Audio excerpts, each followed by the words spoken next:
Hey, hey, welcome back for another episode of Midlife Love Out Loud. I love when I have repeat guests, and today I have Laurie Gerber in the house. And since we're both on screen, let's go. We've been having some fun with our pre talk about what we're going to chat about. What would you want to hear most about? And Laurie has the chops. That's why she's back. She's an extraordinary coach with an amazing sense of humor and such a depth of knowledge around love, relationships, and dating. So grab your notebook, get ready. Yes, get some tissues because you'll be probably laughing and crying. And okay, now I'm giving you a lot of pressure here. You got to bring it now, Laurie. So.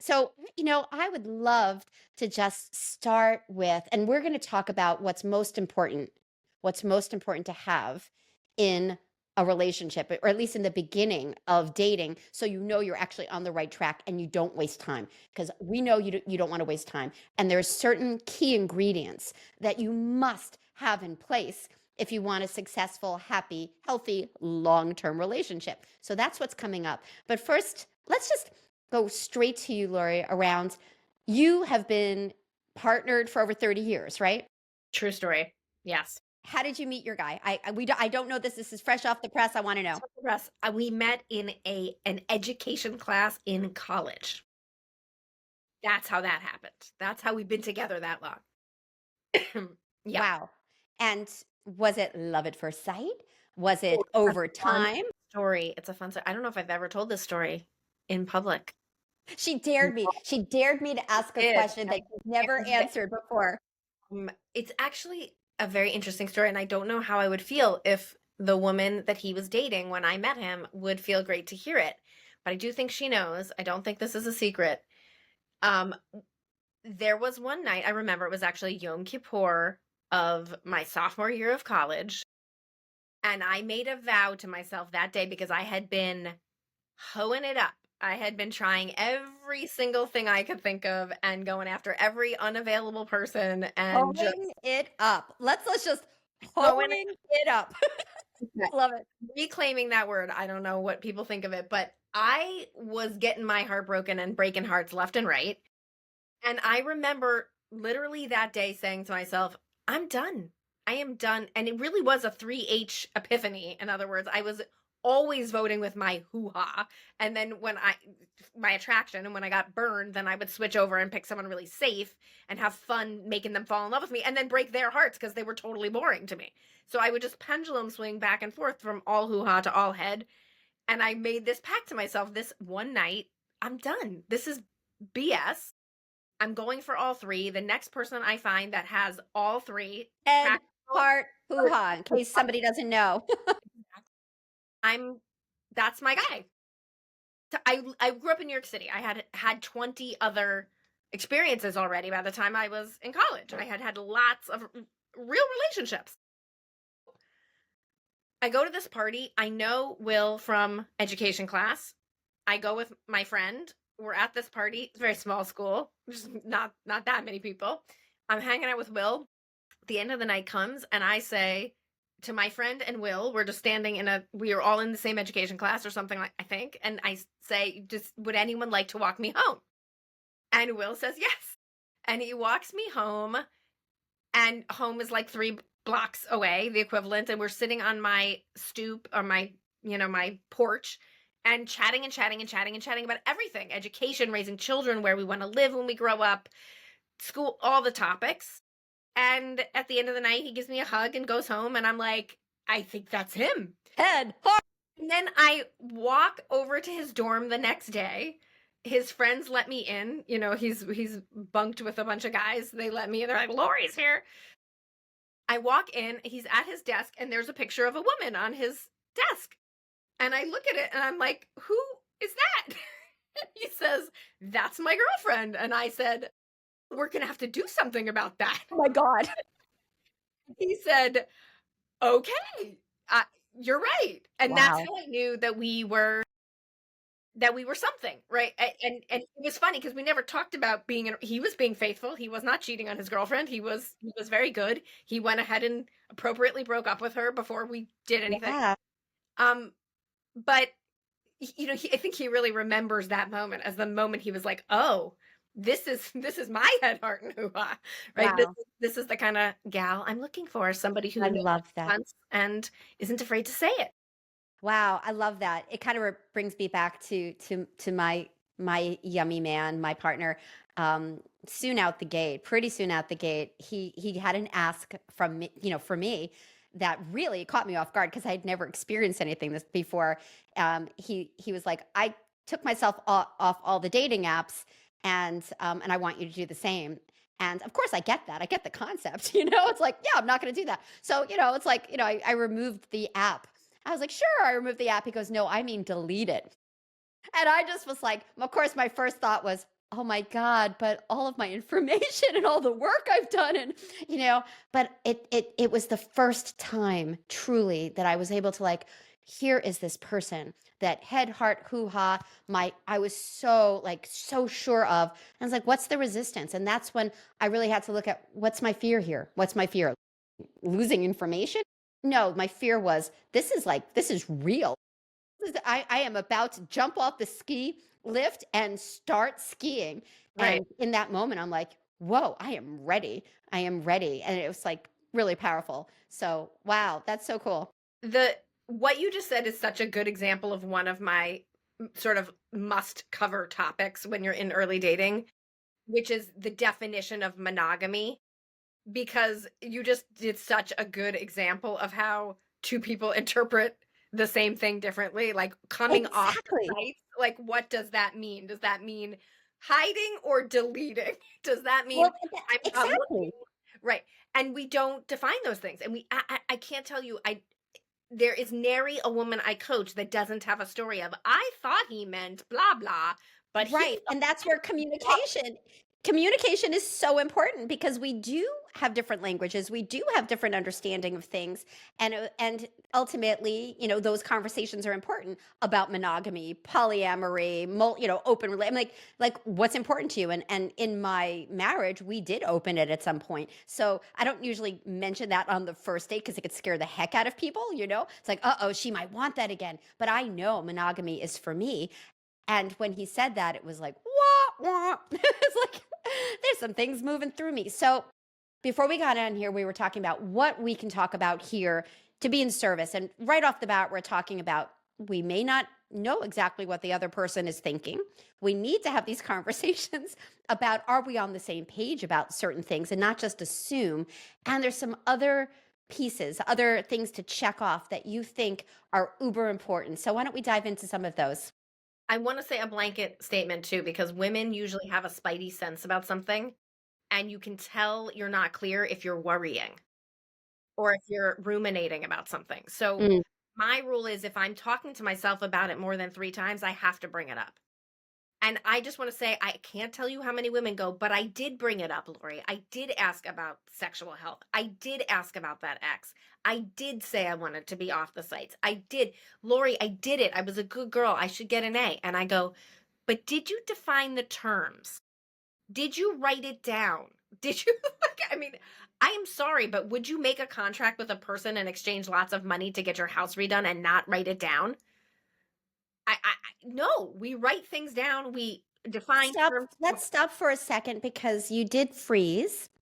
Um, and now you're a little blurry. So let's just wait a second. Um, and then we'll cut that. Okay. Okay, now you're clear. So why Okay. don't we start with did you write it down? Because that's where you started. Did you write it down? Because and we'll clip that. Great. Did you write it down?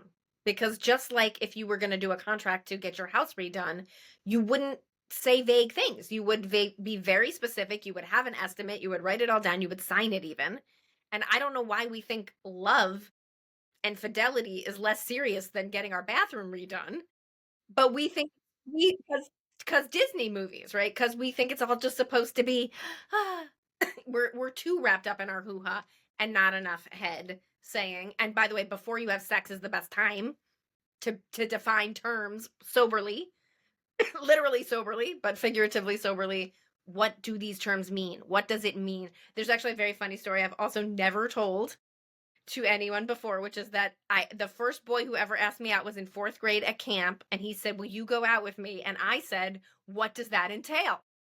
Wow. So you've been working this for a long time. What details? Does that mean we have to kiss? Does that mean we're going to the movie holding Wow. hands? Does it mean, what does this mean? And we think we're communicating, and by golly, even the word love or sex, those words don't even mean the same thing to people at all.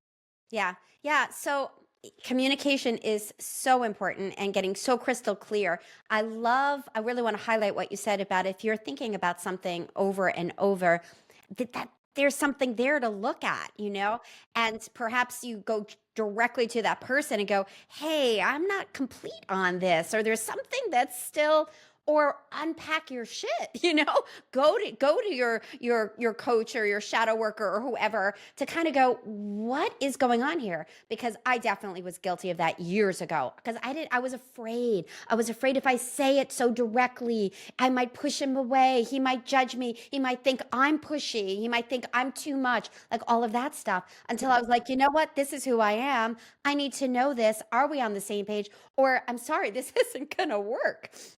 And if your true concern or question pushes them away, they weren't your person. You got it. You got it. There's no point Yep. So otherwise. 100%, 100%. Okay. So You want another list? let's go for the list. Let's lay it out so people keep listening. So we'll just do number 1 on the list.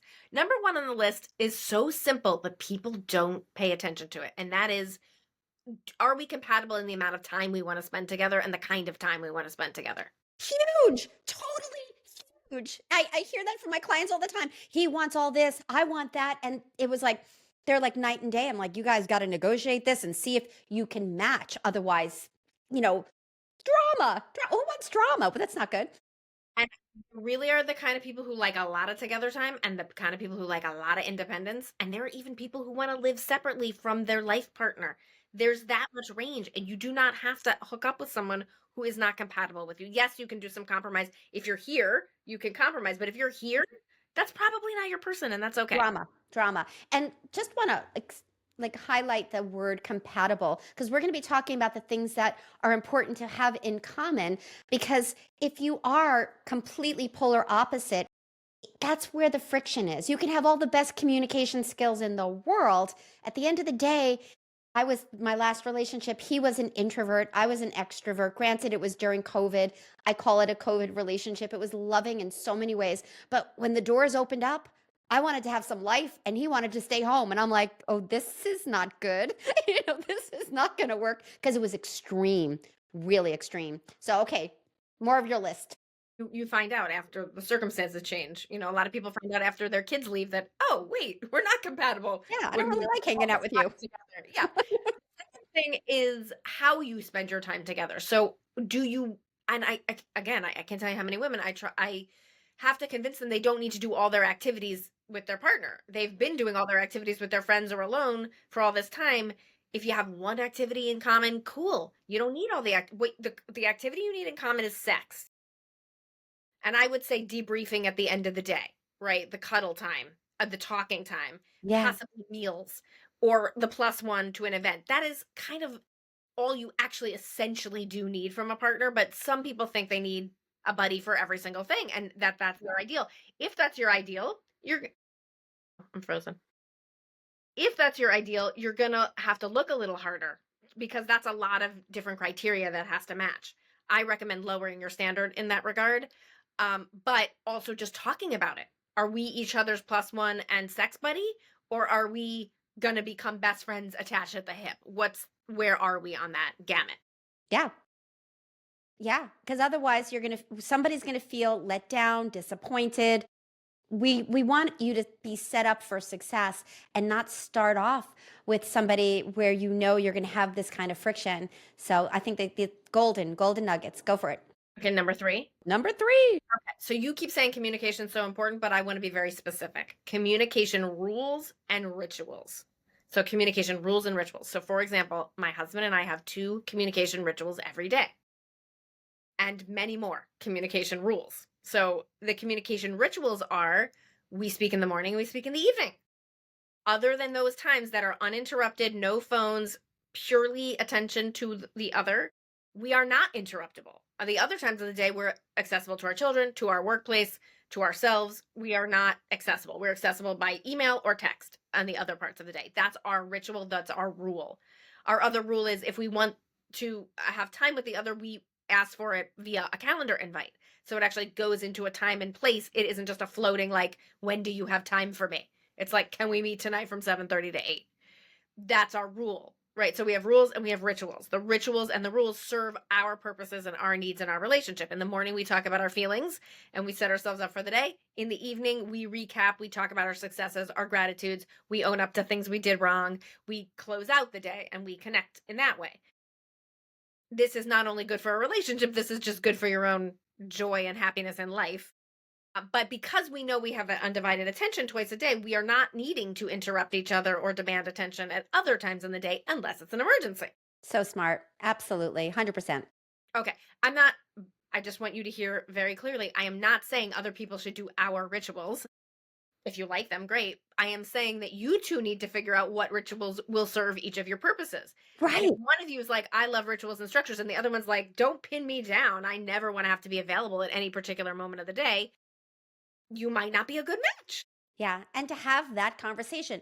And to have that conversation, you got to know what works for you and what you desire. Because if it's just like, oh, whatever, well, you're going to get whatever. And that can have a high price to pay. All right, the 4th one is another specific on communication because I think good communication is a cliche and no one knows what that really means. I agree. So specifically, what is our policy on conflict resolution? So that has a few different aspects. How soon do we need to speak up if we're grumbling about something? For me, it's 24 hours. I don't get to keep it festering for weeks and weeks. How do I bring it up if I have something to communicate that's hard for me, awkward, emotional, scary, could be a conflict? Under what conditions can I proceed to talk about it? Do you have to give consent? Right? Like, do we want to put this into a regular ritual? Do we want to be able to ask for it? Do I have to say yes if you ask for it? What are the protocols around communicating hard things? How are we going to make it safe for the other one to bring things and encourage them to bring things so that we stay connected and intimate? And then literally, what's the protocol? So I teach my clients a literal way of sharing information that has you own your part, that has you say it in a way that's hearable, that has you seek a solution, listen to the other one well, and all that. So we are learning tools. And I send my women out armed with that methodology to teach the men they are dating. Most men appreciate it so much. Oh my God. Such a Yeah. relief not to have to read a mind.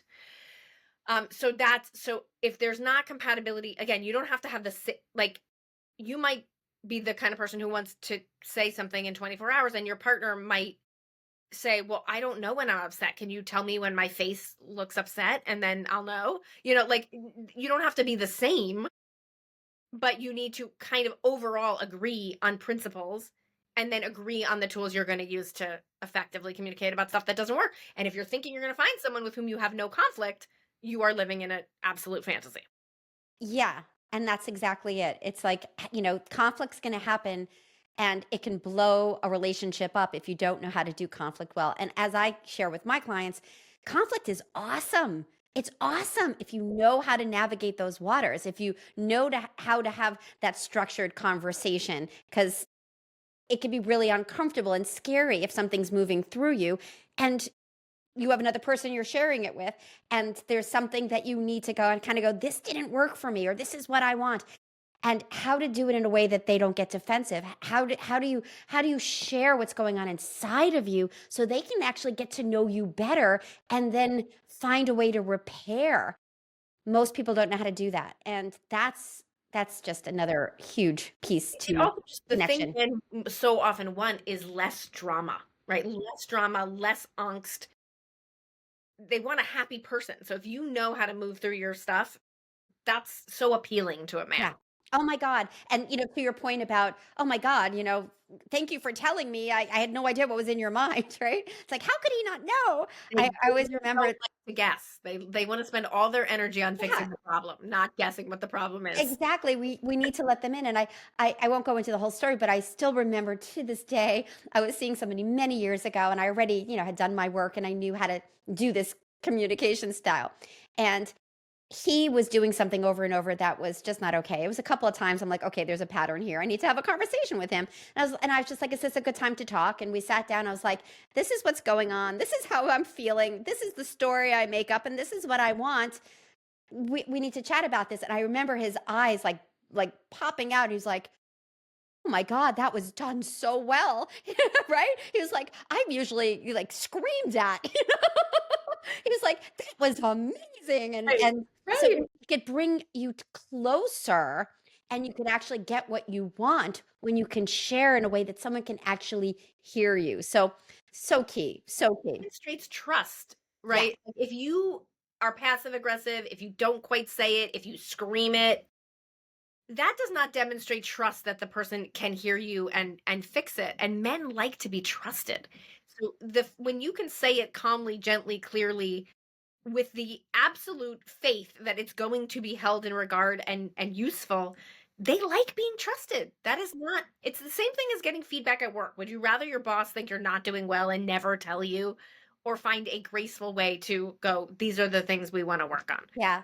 Come on. Thank you. Good stuff. Okay. Good stuff. Number 5, monogamy. Back to the conversation from the very beginning.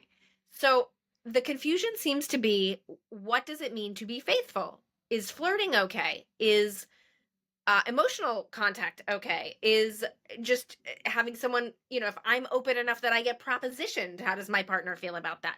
I used to hang out with my ex-boyfriend once a year and have a flirty, fabulous time.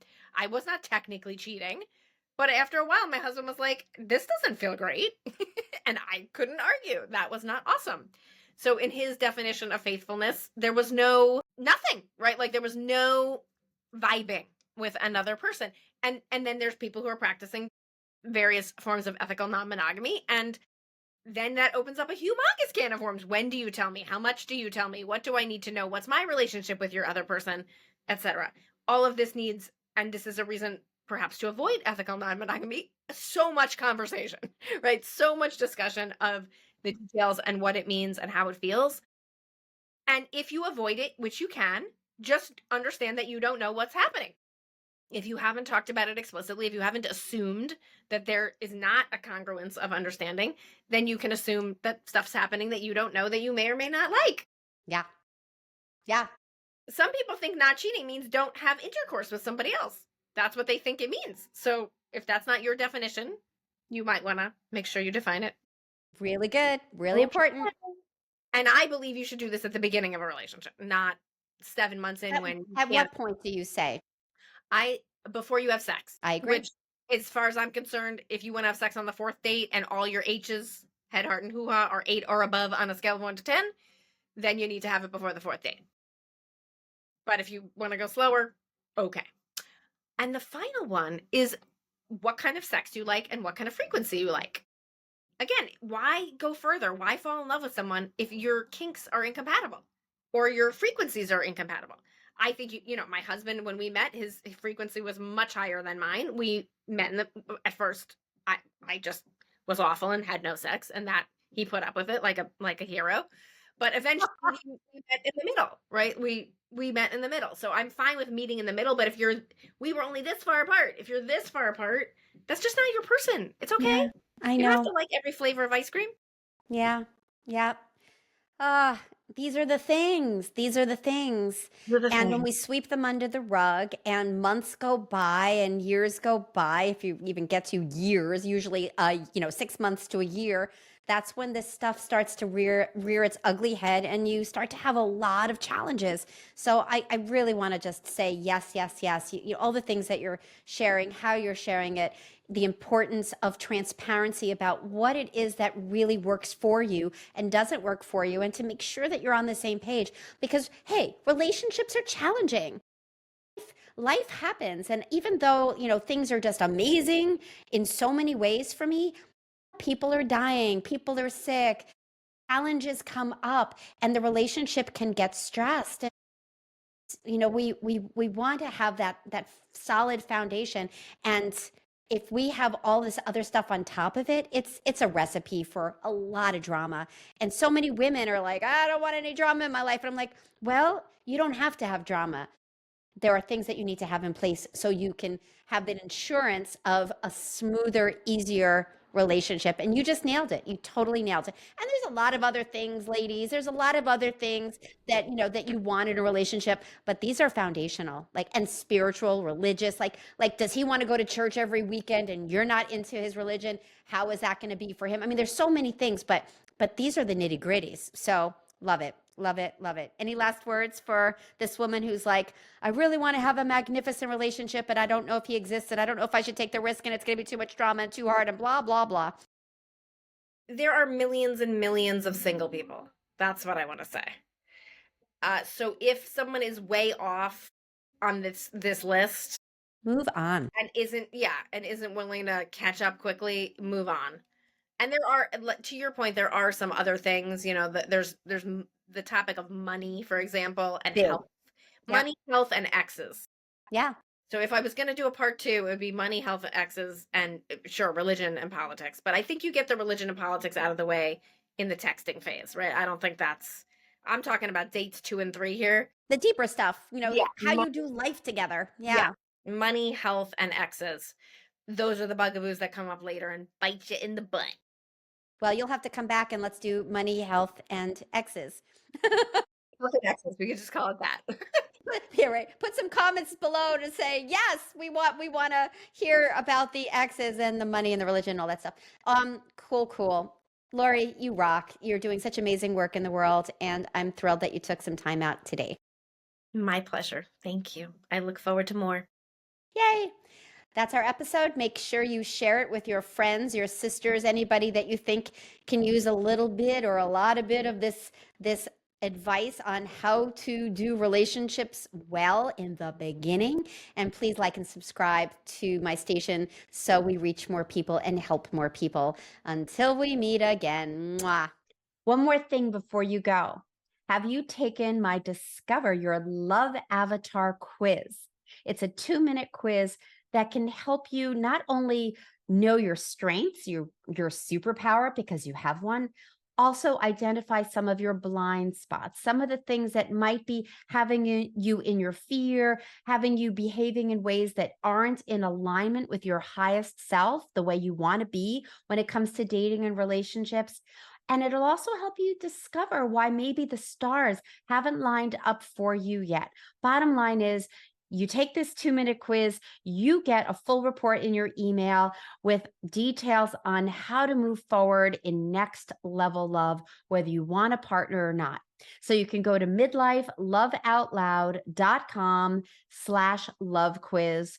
The link is in the show notes as well. And if you haven't liked and subscribed to the station, I'm going to encourage you to do that too, so you don't miss any episodes. And I hope you got a ton out of today's. See you next week. Mwah.